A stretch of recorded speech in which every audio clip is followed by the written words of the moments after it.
Welcome students, स्वागत है आप सभी का साउथ सिटी पीसीएमबी के इस सेक्शन में।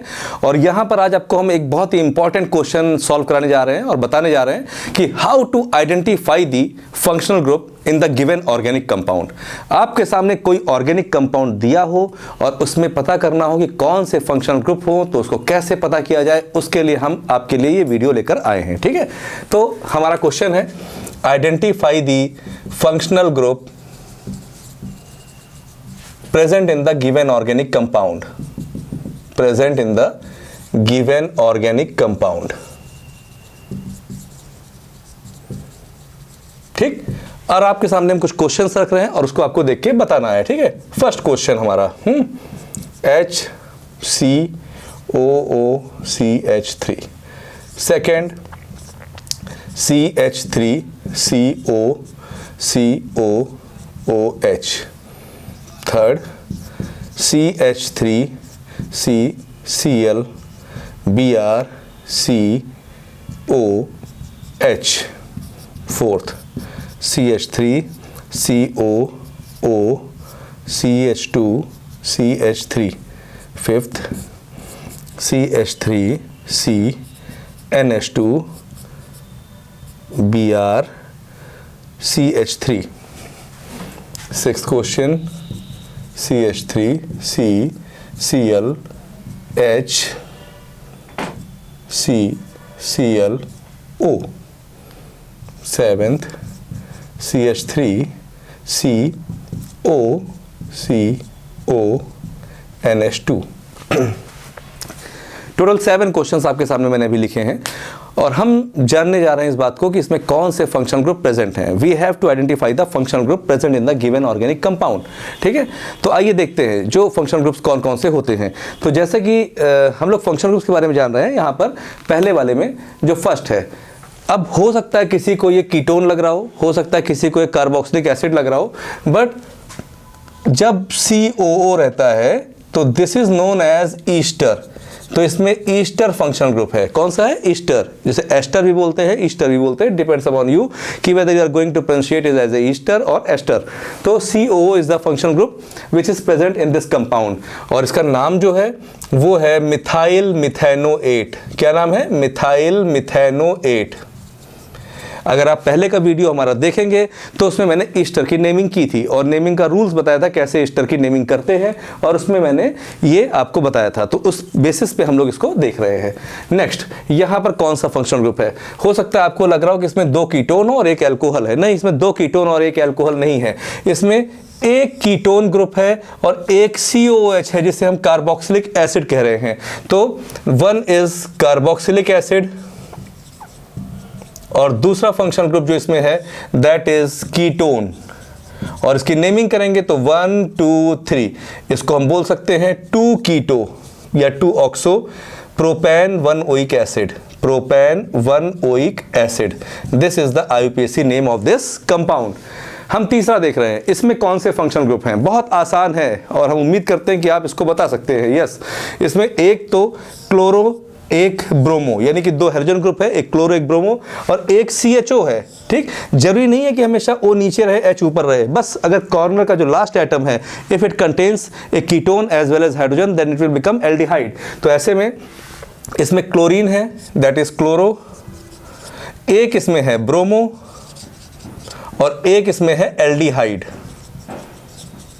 और इसका जो IUPAC नेम होगा 1 2 3। हम नंबरिंग उधर से करते हैं जिससे कि लोवेस्ट जो मेजर फंक्शनल ग्रुप होता है उसको कम से कम नंबर दें।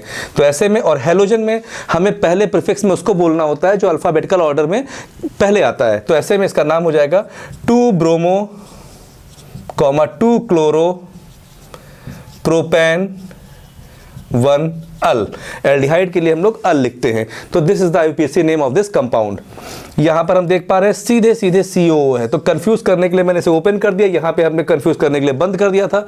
अगर आपको ये क्लियर है तो इसमें कंफ्यूज हो गए, ये क्लियर है तो इसमें कंफ्यूज हो गया, लेकिन कंफ्यूज नहीं होना है, चाहे हम ऐसे ओपन करके लिखें या वैसे करके लिखें। ठीक है, ये हुआ। अब ये ईस्टर है तो पहले हम उनको अल्किल ग्रुप मानते हैं जो ऑक्सीजन से डायरेक्टली अटैच्ड होते हैं। तो यहाँ पर ये जो आपका फंक्शनल ग्रुप है दैट इज एस्टर और नेमिंग करते समय क्या होगा, इसकी नेमिंग होगी ethyl ethanoate, ethyl ethanoate. Clear?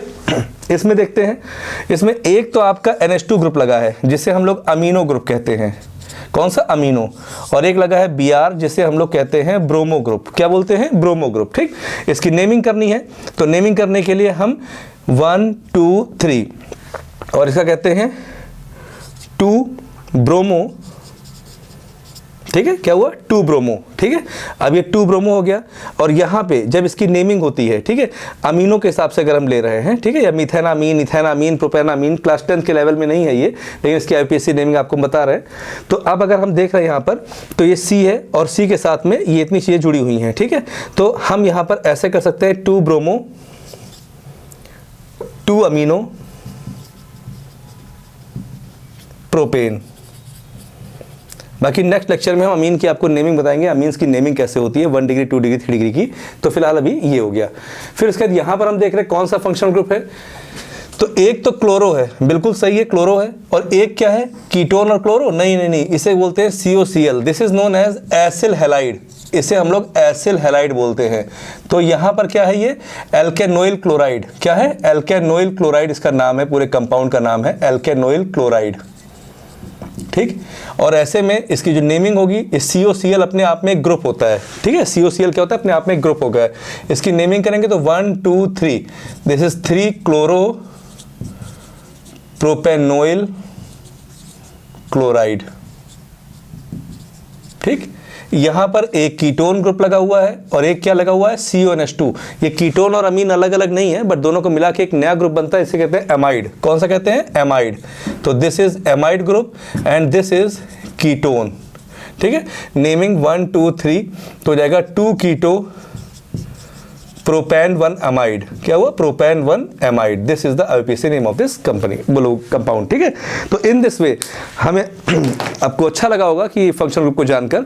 तो फंक्शन ग्रुप में जैसे F for fluoro, Cl for chloro, Br for bromo, I for iodo, ठीक है, CH3 मिथाइल, C2H5 मिथाइल, ये दोनों सब्स्टिट्यूएंट्स हैं। OH एल्कोहलिक ग्रुप है, CO कीटोनिक ग्रुप है, CHO एल्डिहाइडिक ग्रुप है, COH कार्बोक्सिलिक एसिड है, NH2 अमीन है, CONH2 एमाइड है, COO अगर पहले आ रहे बाद में आ रहे बीच में CO है तो वो ईस्टर है, अगर ROR है तो बीच में अगर O है तो दैट इज ईथर है। इस तरीके से पूरा एक फंक्शनल ग्रुप का चार्ट है और बच्चों को ये बहुत जरूरी है कि उनको एक फंक्शनल ग्रुप मालूम हो। और when they will be used as a prefix तब उन्हें क्या बोलेंगे, when they will be used as suffix तब उन्हें क्या बोलेंगे। It's very important to note. जिस बच्चे को ये क्लियर हो गया उसके लिए अभी 10th में अगर वो काफी हद तक क्लियर कर सकता है तो 11 12 दोनों साल पढ़े हुए हैं, काफी हद तक वो प्रैक्टिस कर सकता है। तो अभी आप ये मान के मत पढ़िए कि हमें सिर्फ NCERT पढ़ना है और हमें सिर्फ अपने बोर्ड एग्जाम्स क्वालिफाई करने हैं। आप इस तरीके से पढ़ाई करिए कि हमें अभी से ही अपने कॉम्पिटिशन्स को हम प्रिपेयर कर रहे हैं। तो try in class 11 and 12 so that you can succeed as soon as you clear your class 12। Similarly again आप कोई तैयारी नहीं करनी पड़े और 12th पास आउट होते होते आप किसी ना किसी कंपटीशन में सेलेक्ट हो जाएं। और उसके लिए सबसे इंपॉर्टेंट है कि हम ऐसे छोटे टॉपिक्स को वेल वर्स्ड कर लें, अच्छे से समझ लें। तो कुछ क्वेश्चंस मैं आपको दे रहा हूं और मैं उम्मीद करता हूं कि आप इसके आंसर हमें कमेंट बॉक्स में लिख के देंगे। ठीक है, जिसमें पहला है ये,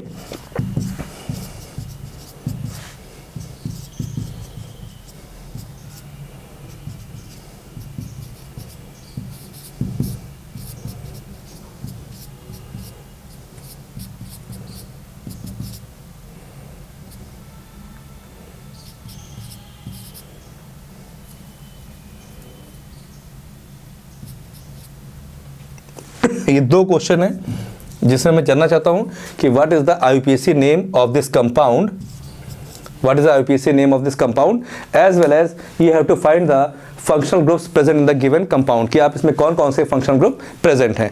तो अगर आपको ये वीडियो अच्छा लगा हो और आपको ये फंक्शनल ग्रुप समझ में आए हो तो आप इसको लाइक करिएगा और उन जरूरतमंद लोगों को शेयर करिएगा जिनको वास्तव में इसकी आवश्यकता है। क्योंकि हो सकता है ओमिक्रॉन बहुत ज़्यादा फैल रहा है और जिस तरीके से लगातार ओमिक्रॉन फैल रहा है उससे एक डर की संभावनाएं पैदा हो गई हैं। और जैसा कि मालूम है कि एसिम्टोमेटिक है, तो एसिम्टोमेटिक होने की वजह से कई लोगों को ओमिक्रॉन का खतरा हो सकता है लेकिन वो दिखाई ना पड़े, लेकिन अंदर अंदर कहीं ना कहीं हमारी बॉडी के इम्यूनिटी को वीक कर सकता है।